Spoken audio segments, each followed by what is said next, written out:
बिस्मिल्लाहिर्रहमानिर्रहीम। अस्सलाम वालेकुम दोस्तों, उम्मीद है आप सब ठीक ठाक होंगे। आज हम बात करेंगे रजिस्ट्री के हवाले से कि रजिस्ट्री करवाने का तरीक़ाकार क्या है और इस पर जो टैक्स लगते हैं वो कितने % हैं। इसके हवाले से आज हम बात करेंगे। इससे पहले अगर आपने मेरा चैनल सब्सक्राइब नहीं किया तो इसको सब्सक्राइब कर लें और साथ में लगे बेल आइकन को ज़रूर दबा लें। दोस्तों, रजिस्ट्रेशन एक्ट 1908 की दफ़ा 17 में बताया गया है कि कोई भी ऐसा डॉक्यूमेंट जिसमें आपका टाइटल, इंटरेस्ट और राइट ट्रांसफ़र हो, डिक्लेयर, एक्सटिंग्विश, असाइनिंग या लिमिटिंग हो और इसकी वैल्यू 100 रुपये या 100 रुपये से ज़्यादा हो तो ऐसा डॉक्यूमेंट रजिस्टर करवाना लाजमी है और यही डॉक्यूमेंट आपका टाइटल क्रिएट करेगा। अब आ जाते हैं इसके प्रोसीजर की जानिब। अब दोस्तों, हर ज़िला और तहसील में एक रजिस्ट्रार या सब रजिस्ट्रार मुकर्रर होता है। इसका इख्तियार असिस्टेंट कमिश्नर या असिस्टेंट कलेक्टर तहसीलदार के पास होता है या हुकूमत की मर्ज़ी है कि वो नोटिफिकेशन के ज़रिए किसी को भी रजिस्ट्रार या सब रजिस्ट्रार मुकर्रर कर सकते हैं। जब पार्टीज़ का एक दूसरे के साथ सौदा तय हो जाता है तो उस इलाके का एक डीसी रेट होता है। डिप्टी कमिश्नर ये रेट तय करता है और हर साल ये रेट चेंज होते रहते हैं। डीसी रेट कहाँ से निकलता है, इसका बहुत ही आसान तरीका है। आपने ई स्टाम्प वेबसाइट है, उस पर जाना है। आपको डीसी वैल्यू रेट का लिंक मिल जाएगा।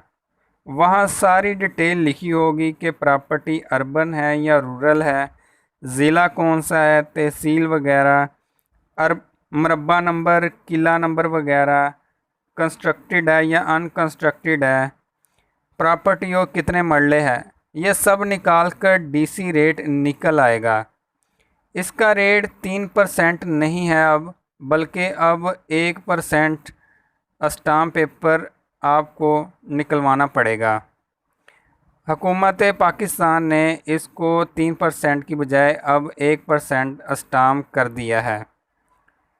इसी वेबसाइट में चालान का वाउचर निकाल कर किसी भी बैंक की जो हुकूमत ने मखसूस किए हैं वहाँ से स्टाम्प पेपर मिल जाएगा। इसके बाद इसमें तहरीर लिखी जाएगी।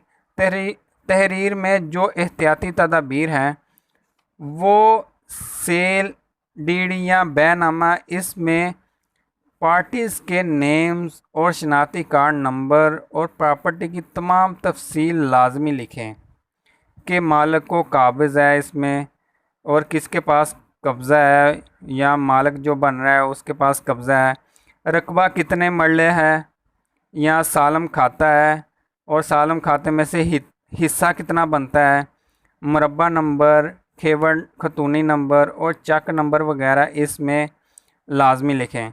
और इसके अलावा मोहल्ले वकू, मशरिक़, मगरिब, शमाल, जनूब के मशरिक़ में कौन रहता है, मगरिब में गली है या कोई सड़क है, शमाल में और जनूब में कौन वाक़या है, ये सारी डिटेल लाजमी लिखें ताकि सालम खाता में से या कोई और लिटिगेशन से बचने के लिए सारी डिटेल लाजमी लिखें आप इसमें।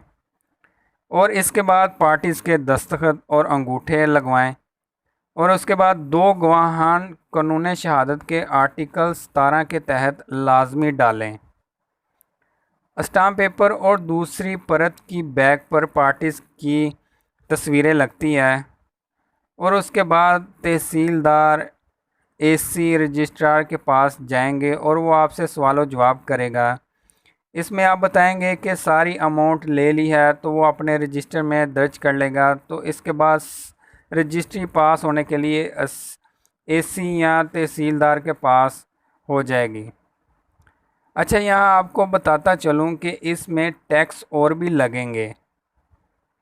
2% CVT लगता है, 1% कॉरपोरेशन इसमें टैक्स लगता है और 2% जो है वो FBR टैक्स लगेगा, जिसे 236 के कहते हैं। अगर फाइलर हैं आप तो 1% लगेगा, और अगर आप फाइलर नहीं हैं तो इस पर 2% लगेगा। इसके बाद अगर आप 5 साल के अंदर अंदर प्रॉपर्टी सेल कर रहे हैं तो इस पर 236C FBR टैक्स लगेगा। ये इसी तरह है, अगर आप फाइलर हैं तो 1%, अगर आप नॉन फाइलर हैं तो 2% टैक्स लाजमी लगेगा। इसके बाद आप पटवारी से लाजमी इंतकाल नंबर लगवाएं ताकि कल को कोई प्रॉपर्टी सेल करते वक्त आपको मुश्किल पेश ना हो। ये थी हमारी वीडियो। उम्मीद करता हूँ आपको ये वीडियो पसंद आई होगी। अगर आपको पसंद आई इसको लाइक कर लीजिएगा और सब्सक्राइब साथ में ज़रूर कर दीजिएगा। मुझे इजाज़त दीजिए। अल्लाह हाफिज़।